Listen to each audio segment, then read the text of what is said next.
Welcome back. Thank you for clicking on the video. If you did, genuinely thank you. Hit the like button, sub up. We're going to get into what we usually get into. You know what I'm saying? Big weekend of Premier League, mostly. Chelsea is the talking point, though. Absolute talking point. I mean, let's just get it out of the way. Right. Cold Palmer himself. You can't say that he is a one-season wonder anymore. Oh, yeah, no, clearly not. Simply not. Clearly and not. It's only been, 5 games? Clearly not, bro. I mean, who is genuinely saying that, though? I mean, realistically, you were talking about penalties. He was a pen merchant. Yeah, many people, yes. So, I mean, Paul Pogba had that one season where he had a lot of penalties, and, what happened to him after that? 17, 18, I believe. What happened after that? He kind of fell off in terms of his numbers. Took drugs, too. Chill. He might have been taking drugs at that point, too. But Cole Palmer, bro. Yeah. Is an absolute gem. Not only is he producing goals and assists, he's playing football correctly. It's simple as, you look at Bukayo Saka, for example. Look at him. Look at Bukayo Saka and then look at Cole Palmer, and you'll see everyone's going to be choosing Cole Palmer as someone who knows ball. A big difference. And it's so blatantly obvious, and it's interesting because you saw bits and glimmers at Manchester City. Of course. Cole Palmer. Of course. But you didn't see the quality of what he's doing now. Of course not. And it's because of the system that Maresca has formed. I don't think so. You don't think so? I don't think so. I think Why? He was doing this last season. Maresca wasn't there last season. He was doing it under a botched Pochettino team. Okay. He's doing it simply because he had the opportunity now. No, okay, sure. But Poch and Maresca have two very similar kind of styles in the way that they like free-flowing football. Just Maresca is just more defensively sound. There's just a little bit more thinking that goes into his bald head than what Pochettino was doing at Chelsea. I think Maresca's I'd say his off the ball coaching is clear improvement from Pochettino. His pressing is elite compared to what I saw from the Pochettino's Chelsea last season. I'll agree with that. Yeah, and there's more structure, especially with the build-up play. You see kind of like there's almost a reset in the game that happens automatically with Maresca's team.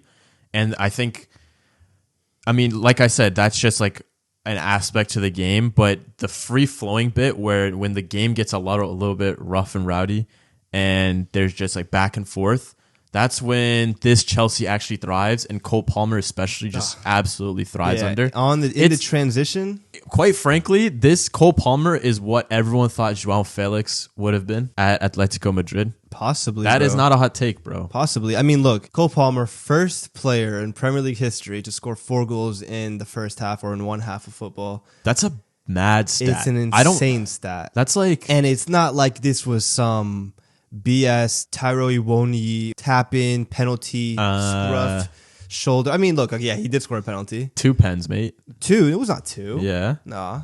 I swear it was 2, mate. Shot, it was 2. I swear it was 2. No way it was 2, because I would not be gassing it right now. Let me pull this up really quickly. I remember a penalty. I remember a banging upper 90 top bins free kick. Yeah, and what was the other one you remembered? Front post finish was the last one. I remember solid front post finish. There was 4 goals. I know. I'm trying to think of the other one. And it definitely wasn't a penalty, bro. Oh, it was the... I think it was a tap-in. To be fair, I think a tap-in, a penalty. You're right. It was a tap-in. A tap-in, a penalty, a free kick, and a class near-post finish. Yeah, fair. There was only one PK.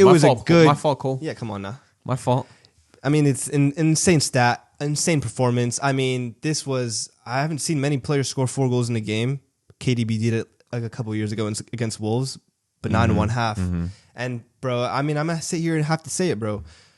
Cole Palmer is by far, and I think quite comfortably, because nothing else is coming into my head, Pep Guardiola's biggest mistake at Manchester City, bro. There's no doubt about it. Is that a hot take? It's not a hot take, bro. I mean, the biggest mistake he's made in his 7 or 8 years at Manchester City. Not his career. No. I mean, maybe his career, but I can't really think of Ibra, Joe Hart, Yaya Toure. No, those weren't mistakes. Oh, okay. Those weren't mistakes. This is easily a mistake, bro. All right. Binning off Cole Palmer, who was not. It wasn't even like a Pep. Oh, Pep didn't know. Maybe if maybe if Sancho took off on a rocket at Dortmund and Manchester United, I wouldn't even have called that a mistake from Pep, because Sancho never played for the first team. This is a player Pep brought through the academy into the first team. He made Champions League debut, scored a Champions League goal. He scored a goal in the Community Shield. He scored a goal in the Super Cup to win us those. He had solid performances in the Premier League. And I think FA Cup, like last season, he was pretty regular, right? Well, last season Or was at 2 Chelsea. seasons ago. I mean, right? yeah, the treble season.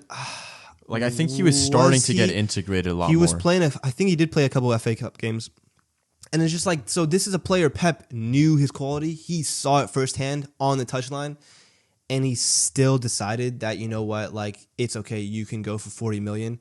It's an obvious mistake. Cole Palmer has the potential to be just as good as Phil Foden, just as good, bro. So to sit here and to sit here and no, don't do that. To sit here and nurture Foden for that long and keep him on the bench and give him that opportunity since he was 17, 18 years old and have that patience with him, and then to do that to Cole Palmer, who's arguably damn near just as good of a talent, doesn't make sense to me, bro. It doesn't register in my head properly. It doesn't make sense when you even put on that Mars left. Who else left in the right wing side? I mean, I don't think anyone of Your wingers were lacking. Bro. To a point where Palmer could have easily stepped up. And then you went in you bought just more wingers to replace the wingers that you could have replaced him with Cole Palmer, who already knew the system, who grew up in it. He's Manc born. And it was just like it's a weird mistake. And it's one of those ones where, was it Pep who wanted him? It seems like Pep was very adamant that Cole Palmer wanted to leave.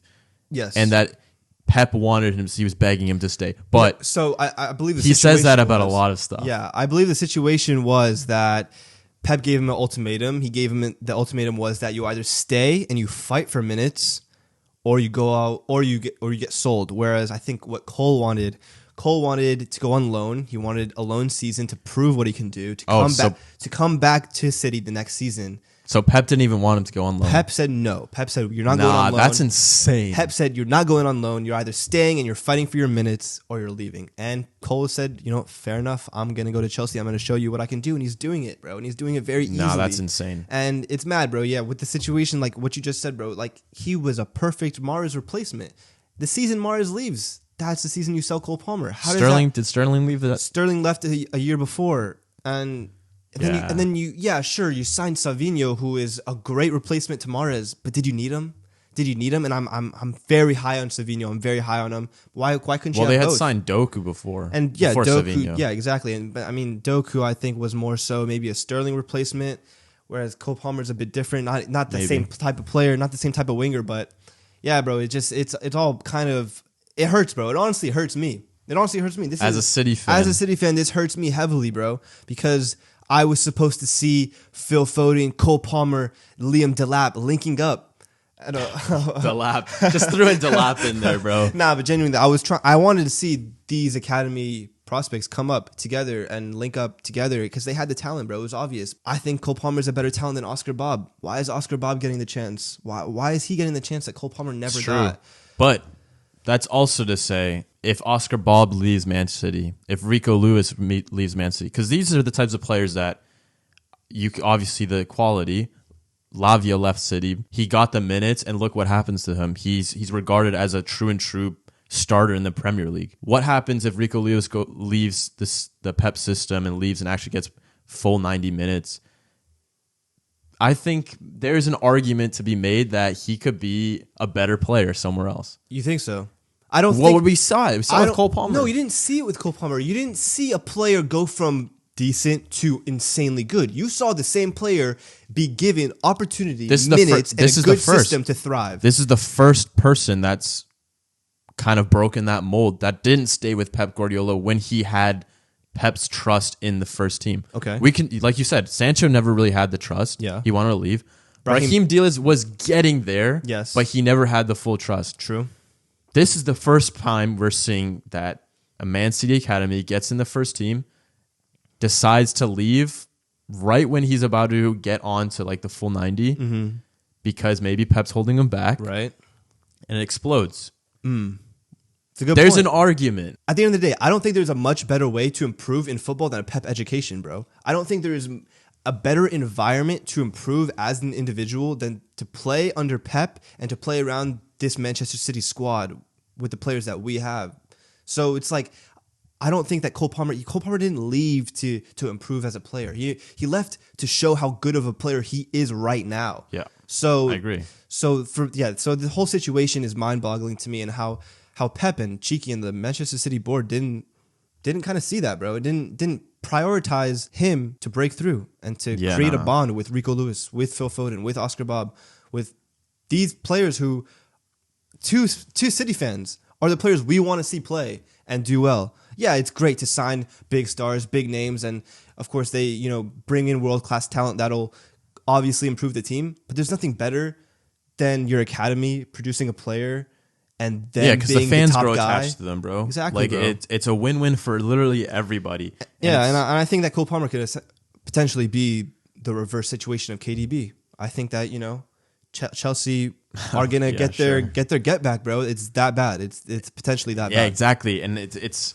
even more. It's strange because they sold them to a direct rival for 40 million, bro. Not even a loan. Like, I don't get that. I don't get why not just ship him off to another league? Why not ship him off to, like... I mean, I don't think he wanted to leave the Premier League, to be fair. He didn't want to leave the Premier League, so... Yeah, I don't know. Yeah. It's tricky. But mad situation. For sure, Pep's greatest failure as a Man City head coach. I agree. Without a shadow of a doubt, bro. I mean, that's the talking point of this weekend. Big Cole Palmer week this week. Yeah, hopefully we'll see you next week. Catch you. Like, subscribe. Peace. Peace.